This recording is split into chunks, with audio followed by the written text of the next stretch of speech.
The Fearless Launching Show was created to answer the question, how can I launch my big idea to the world in the most simple, straightforward way possible and reach more of the right people? I'm your host, Ann Samoilov, and I've been helping 6- and 7-figure business owners launch for over a decade. And while I love geeking out about improving launches, new launch strategies, what's working, what's not working, I'm also obsessed with exploring the heart, the mind, the challenges of running your own business. And that's what we're going to do each and every week. I want to show you how to launch that course or coaching program or other creative work and navigate the journey of being an online entrepreneur.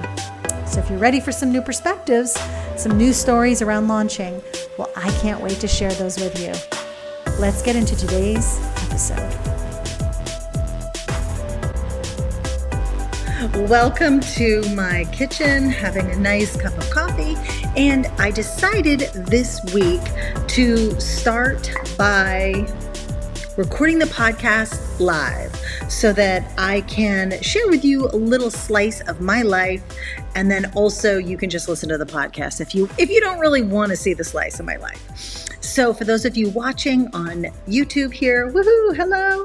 And if you're listening to the podcast, well, hello, welcome back. I'm so glad you are here. So today's episode, I wanted to keep it super simple, super actionable, and really something that's at the top of, been at the top of my mind now for a couple of months, believe it or not. And I hate leaving things for that long. So let's just dive into today's topic, which is really around practical ways to prepare for changes. And these are specific technical changes.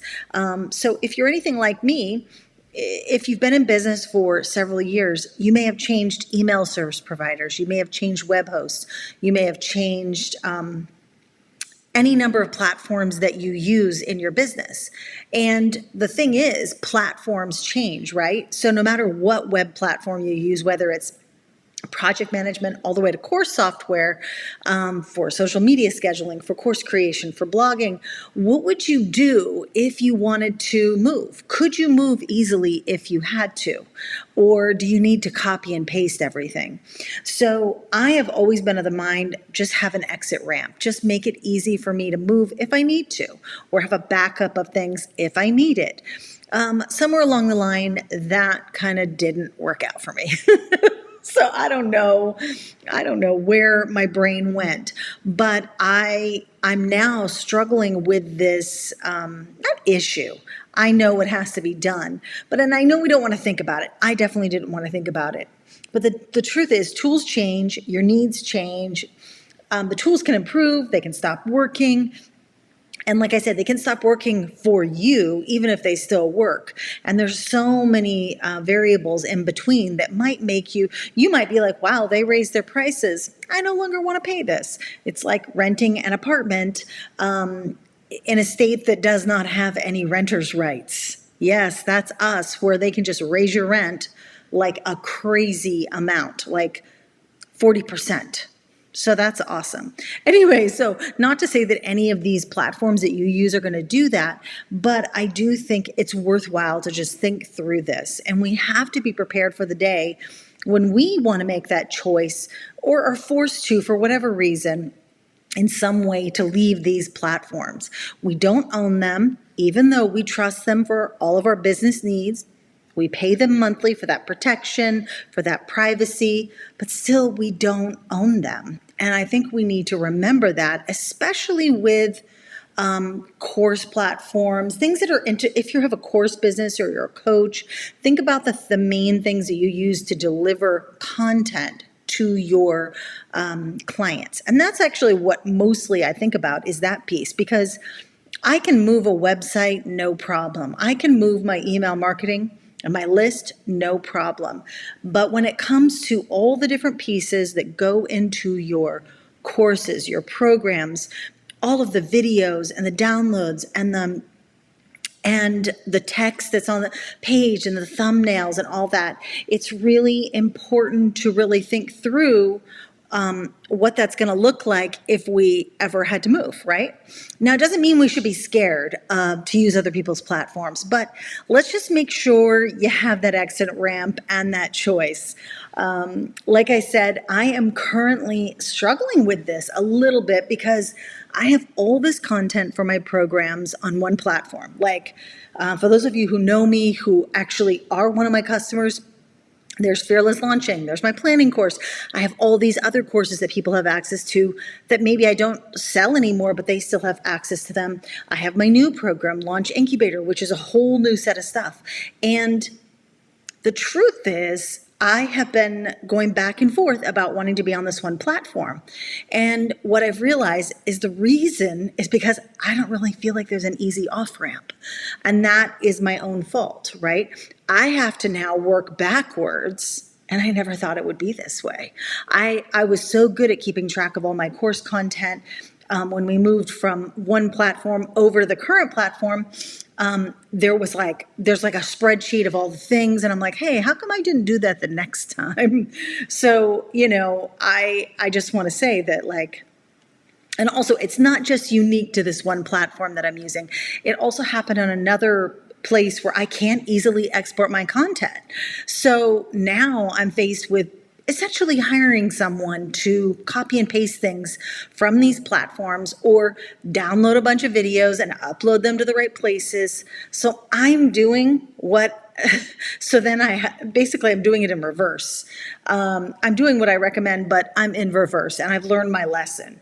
I don't want you to be in this position, held hostage by your platforms. And maybe it's not as nefarious as that.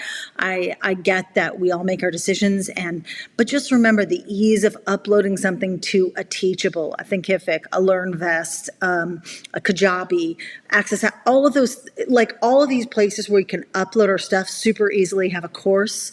What if you ever want to change that or take it down?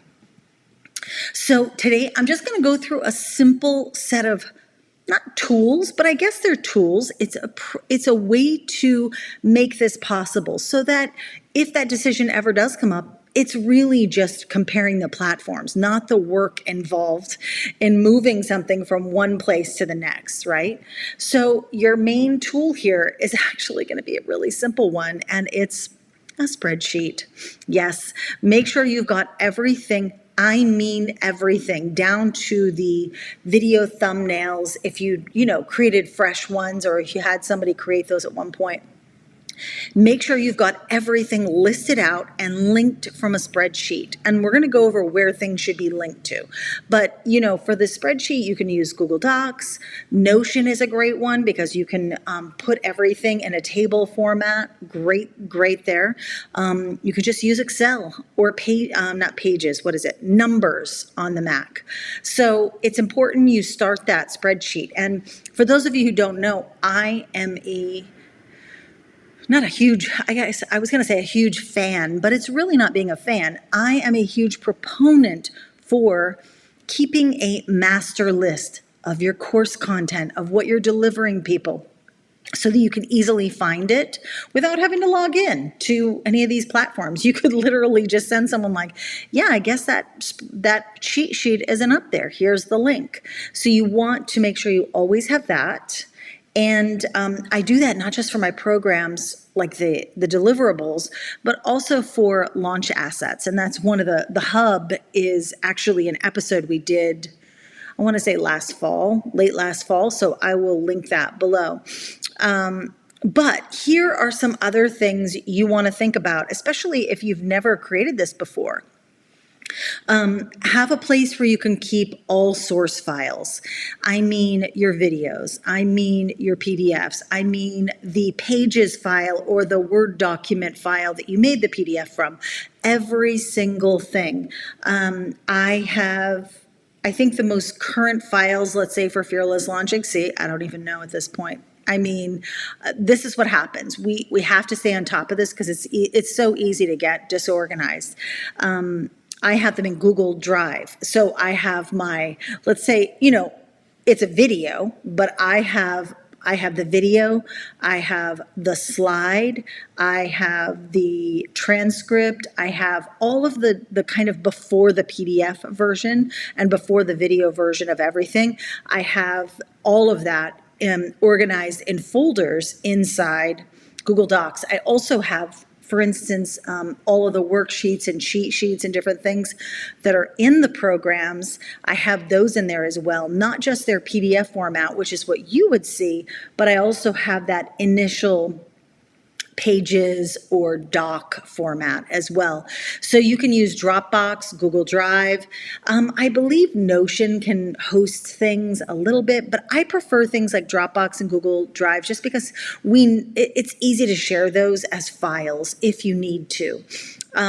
Also, you want to think about your hosted files. These are ones that actually can be more easily linked and embedded into other platforms. Let's say you decided to go from one course platform to another. Instead of uploading, you can literally just use their text editor and drop all of the videos in like that. You don't necessarily have to upload your videos to those platforms.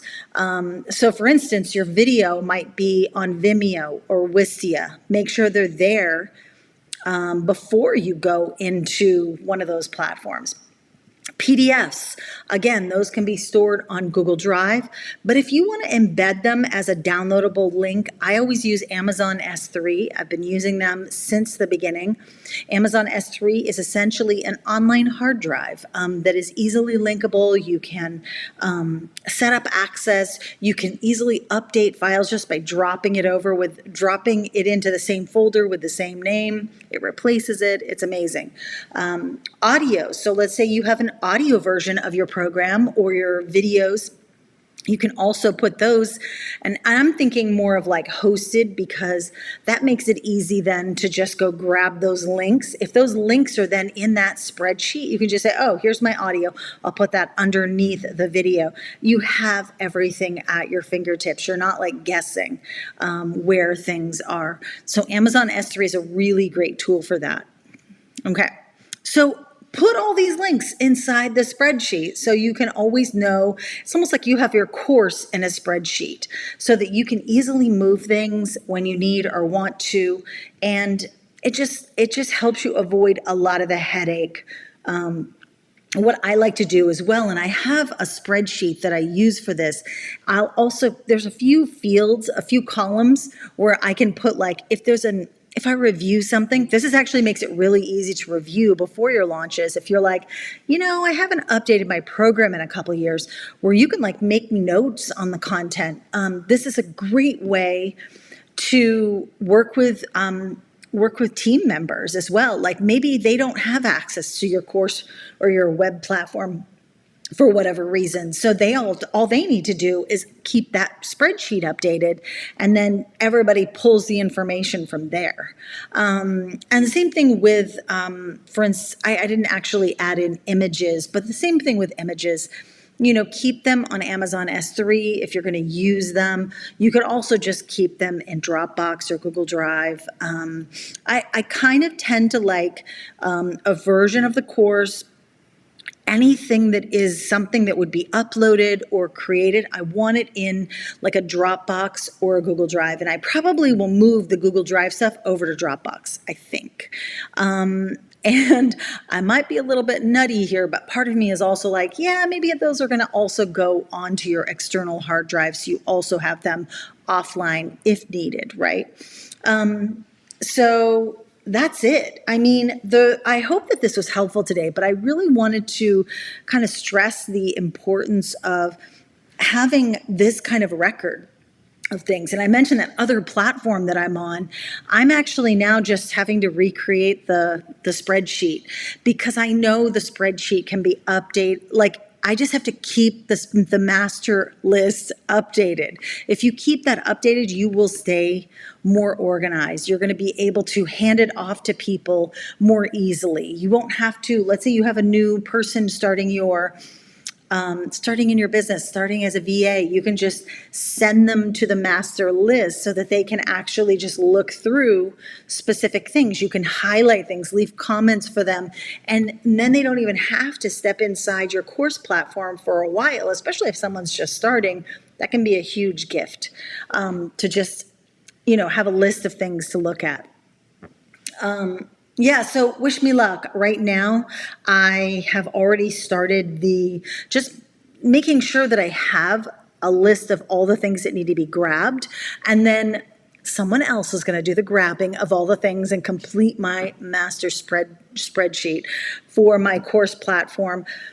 But it is something to consider. And I guess in closing today, thanks for letting me kind of just ramble on. Hopefully I didn't go too nutty. Sometimes I get really into what I'm saying, and then I kind of lose track of the fact that I'm actually speaking to you because I go a little bit, But I hope that you have some sort of system in place for yourself so that you feel like you can make these choices, and you're not like held hostage. You're not like forced to stay on a platform just because you've been there forever, which is what I did with Infusionsoft. Infusionsoft was the only one that happened to, because other ones were super easy to leave. And that's it. Thank you so much for joining me here in my kitchen. Hopefully you'll see more of these in the future. Maybe we'll be doing a few episodes that will go live from a trip I'll be taking soon to Vermont. So maybe I'll do something in the snow. That'll be a lot of fun, right? I hope you have an amazing rest of your week. Thank you again for being a part of this podcast. And if you have any comments, there's anything you want to hear on the podcast, make sure to go to speakpipe.com/Ann Samoilov.